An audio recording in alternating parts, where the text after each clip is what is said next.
हे बघा एवढं सगळं सांगायचं आणि चिठ्ठी आहे मोडवे गावातील मोकाट गायींचा बंदोबस्त करा.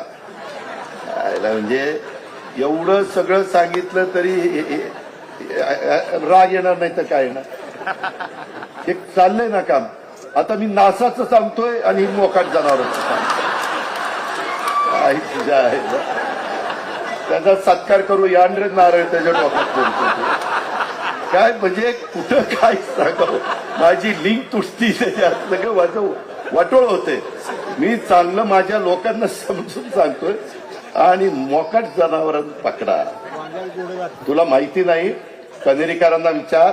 इथली मोकाट जनावरं आम्ही 4-5 ट्रॅक्टर आणील. तुम्ही पण आहेत राहुल तू पण आहे. इथं आम्ही ताणू पकडली ती पकडून उजनीच्या पलीकडे सोडली. काय सांगायचं ती काळ होता. आणि आता मला सांगतो तुम्हीच पकडा.